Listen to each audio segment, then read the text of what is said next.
Hi everyone, thanks for clicking through. Today we are going to unbag another guitar.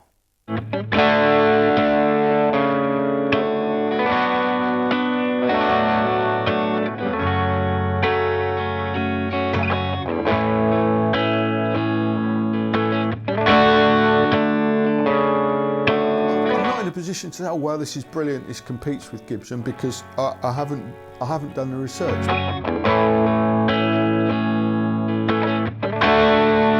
If you were out gigging with this, you know, you wouldn't need anything else. You absolutely wouldn't need anything else.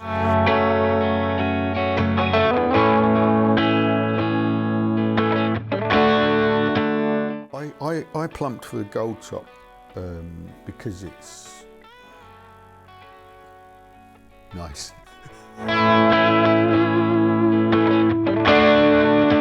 Certainly Les Pauls are known to be very versatile in the right hands. I'm not the right hands, but we'll have a go.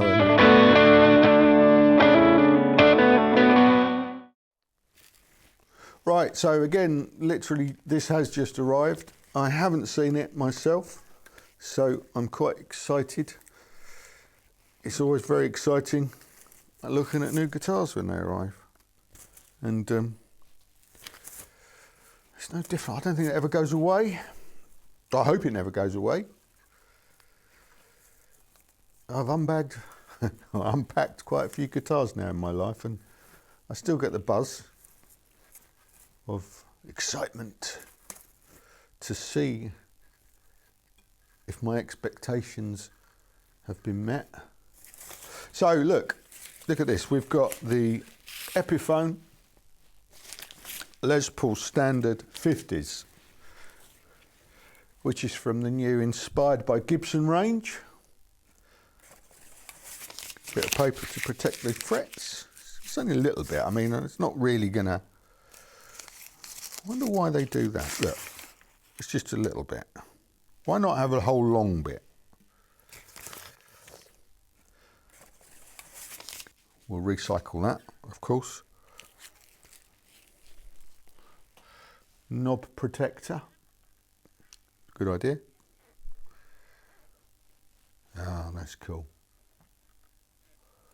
Do you know, I was worried that when they said it, I think they call it a sparkling gold. And I thought it would be a little bit of a non-traditional, or perhaps a non-traditional gold top colour, but it's not. It's certainly looks to be,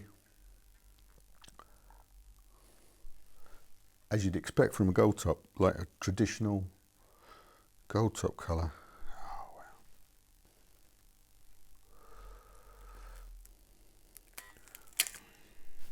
So I go a little bit silent at this point, because it's not that I'm trying to work out what to say, it's I'm genuinely taking it all in. It's the first impressions, first time I've seen the guitar.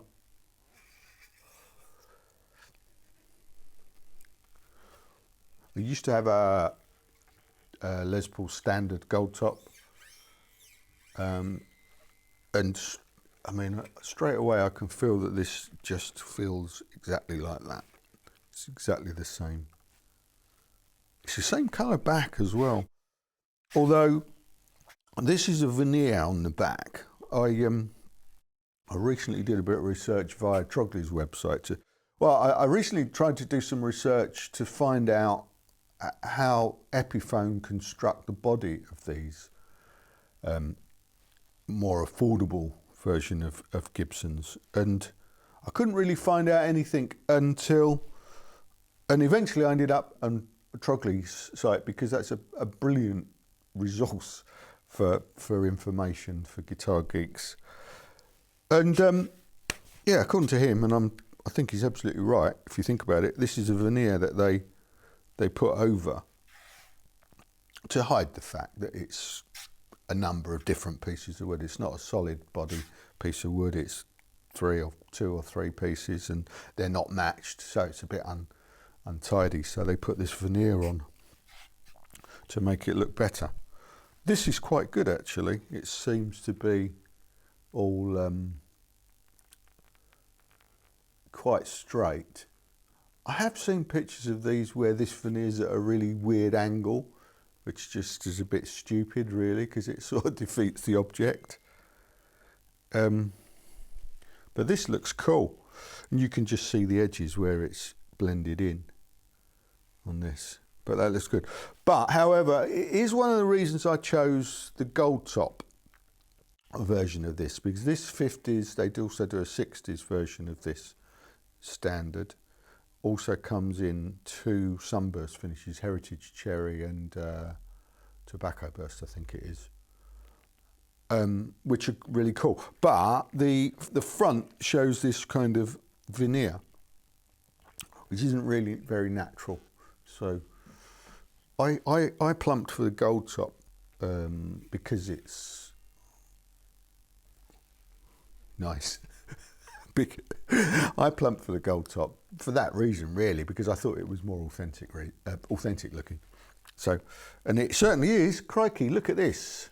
So, yeah, it's got a nice feeling neck. 50s and 60s differ because the 50s got the chunkier neck, and you can automatically feel that that's a nice handful. We'll measure this and we'll put the specs up later. So it's got the humbuckers and the Tune-o-matic bridge setup on this, and the standard Les Paul setup. The Goldtop was really the first Les Paul. Obviously, it was released, I think it was 52, but then by 54, 55, 56, it evolved, and in 57, it came to resemble what we know as a Les Paul today, really, which is the twin humbuckers and the ABL1 or Tune-o-matic or Nashville, whatever you like to call it, bridge and tailpiece setup, standard 4 controls, and this has been consistent ever since. Well, that's not true actually, is it? Because they stopped making this shape Les Paul in around about late 1960, and they didn't start again until the late 60s. What was it, 68, 69? You know, I really ought to do more research, but you know, these things just occur to me, and it's fun to find out. I'm asking questions, really. I'm not necessarily giving you facts here. You need to be aware of that, I think. I'm not necessarily giving you facts. I'm asking questions and making some assumptions, and sometimes things are right. Don't take what I say as true necessarily, gospel truth. Go and look on Wikipedia. They can give you a version of it as well. There's plenty of resources out there, and if you're unsure, look at Trogley's website, because he will have the info that you need. So it's got the Repro vintage tuners, handcrafted in China, nice neck. I can't see how many pieces that is with these glasses on, but it's very convincing. We'll take some pictures. Binding's a nice off-white colour. The binding around here is a nice off-white colour. It's the right colour. It's kind of, yeah, it looks great. I can't genuinely, it looks great. This really looks well made.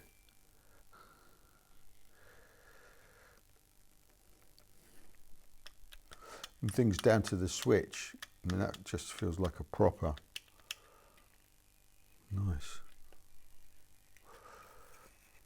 Pickguard looks a little bit raw, rough around the edges, which is no biggie, clearly. But everything about it is pretty. And the weight's really not, actually, I was quite pleased and surprised, because these are generally quite heavy, and although the custom shop Les Pauls these days are better weights, between 8 and 9 pounds, normally, you know, any of the standards are a lot heavier and getting on for 10 pounds, and once you get to about 10 pounds, it's quite heavy for an old guy like me. This actually weighs in, I think, just over 9, so it's a nice weight. Yeah, really nice weight. And yeah, you can feel that. So it looks really cool. Looks really cool. I'm loving it already. So shall we plug it in and see what it sounds like?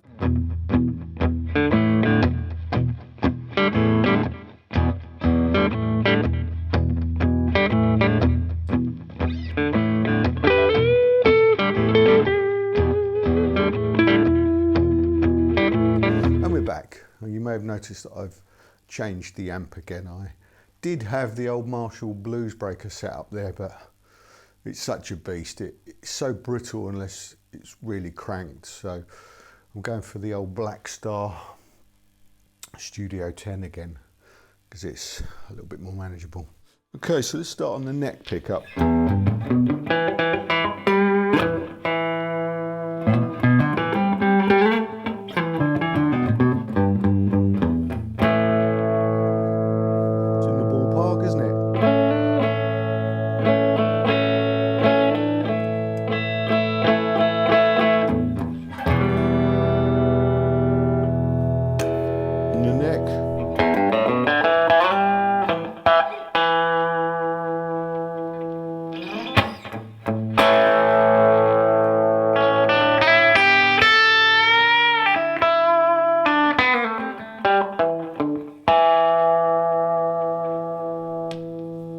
Together.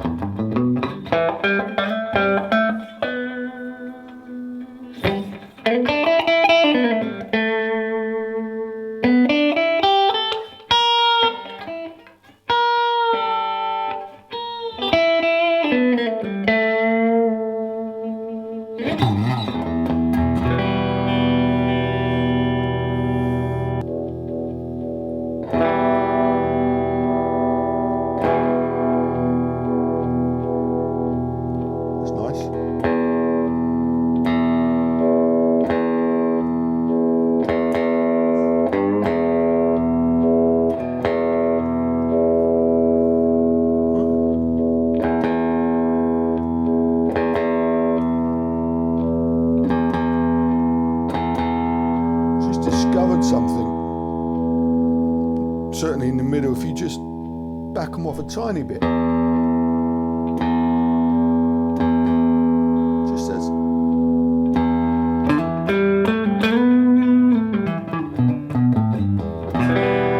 certainly Les Pauls are known to be very versatile in the right hands.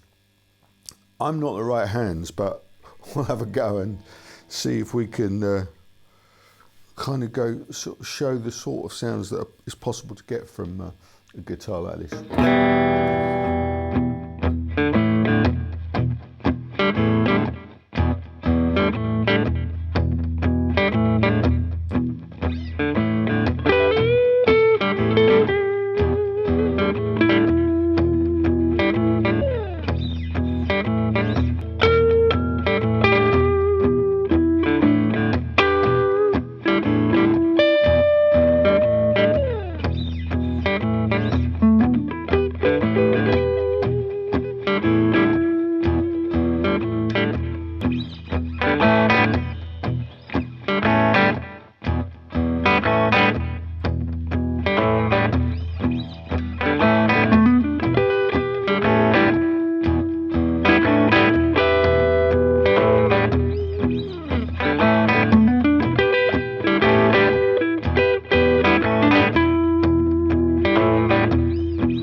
Okay, so here's the measurements.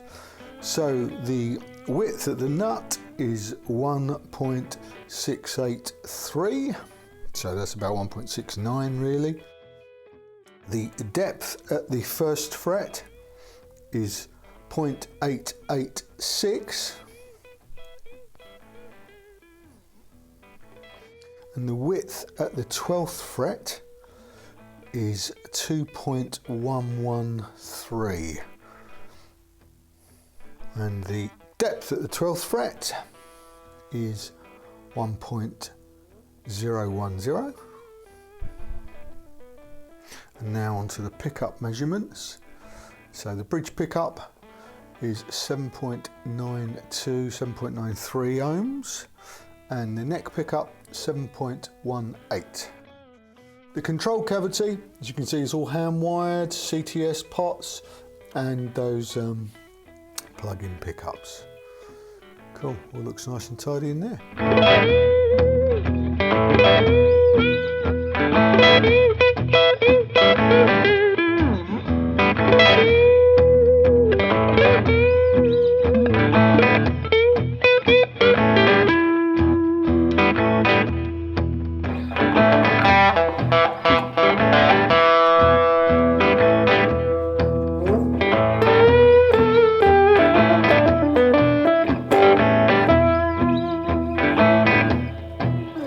So this really does feel like a proper Les Paul. There's no doubt about that at all. It absolutely feels like a proper Les Paul. So it would scratch the itch, absolutely. As far as the difference between this and the far more expensive Gibson, which is now over £2,000, whereas this is around about £500. I actually paid £479 for this. I'm not in a position to say, oh well, this is brilliant, this competes with Gibson, because I haven't done the research. But what I can tell you is this feels like a great Les Paul. It plays like a Les Paul, as you can hopefully hear. And if you were out gigging with this, you know, you wouldn't need anything else. You absolutely wouldn't need anything else. So if you're into Les Pauls, you know, this is absolutely a good way to go. And you know, you can have a few of these. You could have 4 of these for the price of a Gibson Les Paul Standard. So you know, you could have a 50's version in Goldtop. You could have a 50's, you know, Heritage Cherry Sunburst, and you could have a 60's. They do it in black, which looks really cool, and a Sunburst in, you know, 60's one. So you could have 4. You know, think about that. You could have 4 of these for what it would cost you to have one Gibson Les Paul Standard today. It's a bit of a no-brainer, really. Yeah.